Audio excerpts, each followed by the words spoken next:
Alors, comment j'ai pris la décision de fermer mon commerce suite aux événements?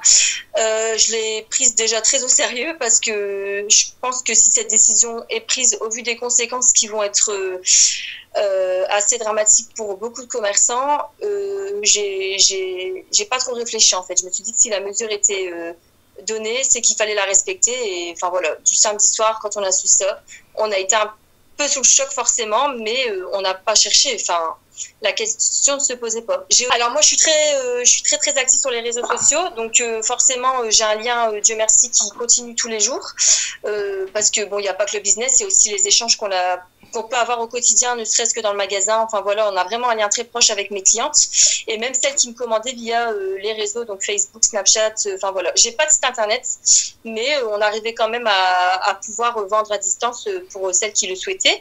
Donc là, à l'heure où je vous parle, il y a encore une heure, j'étais en train de voir toutes les possibilités pour les envois safe, sécurisés, pour ne pas contribuer à cette contamination.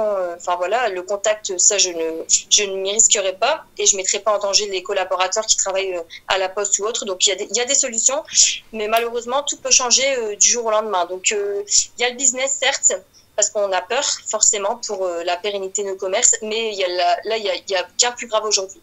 Donc, je garde un lien avec mes clientes et pour les satisfaire, je ferai le maximum au pire quand tout ça sera terminé, quoi.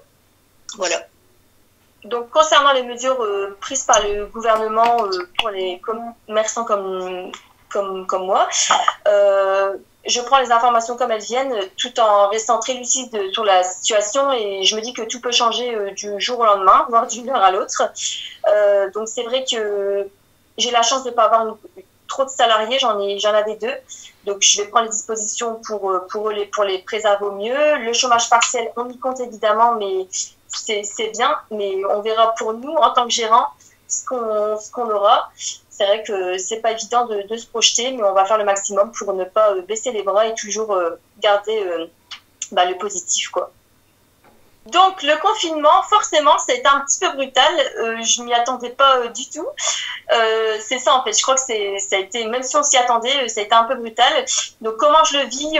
Écoutez, ayant des enfants, je pense que j'ai jamais vu autant mes enfants et que j'ai jamais pu autant en profiter. J'essaie vraiment de tirer que le positif, tout en ayant une pensée pour tous ceux qui vivent la situation à un niveau, vraiment dramatique. Dans les hôpitaux, j'ai vraiment des pensées pour eux et je les remercierai jamais assez, je pense. On les remerciera jamais assez. Bon, en ce qui me concerne, le confinement, j'essaye de vraiment prendre que le positif et de me reposer un petit peu parce que étant à mon compte, je pensais pas prendre un congé maternité. Je suis enceinte de plus de 7 mois. Donc finalement, tout ça m'est un petit peu imposé par la vie. Et c'est vrai que voilà comment je le prends. Et j'essaie toujours de garder ce lien avec le contact avec mes clientes, surtout pour qu'elles sachent que tout le travail qui a été fait auparavant, et si mon entreprise peut faire face à cette crise pour le moment, c'est grâce à elle. Donc il faut vraiment toujours en tirer le positif, quoi. Voilà. Alors au niveau des augmentations et des pertes de vente, aujourd'hui il est vrai que là on a une perte significative après un afflux de clients durant le week-end et début de semaine. Aujourd'hui là oui, on est à plus de 50% de perte de clientèle. À côté de ça, nous avons toujours de la marchandise qui arrive ou qu'on va chercher tous les jours, donc au plus frais possible. On n'a aucune rupture. D'accord, absolument. Pas de pénurie. Pas de pénurie du tout. Alors, la situation actuelle est que nous sommes encore des commerces qui avons le droit d'être ouverts, notamment dans l'alimentaire. Et je quand même préconise aux gens d'avoir un minimum de respect sur la sécurité sanitaire, d'autant plus qu'aujourd'hui nous sommes encore là pour nourrir la France. Et que si demain le commerce alimentaire devait fermer également, comment feront les gens?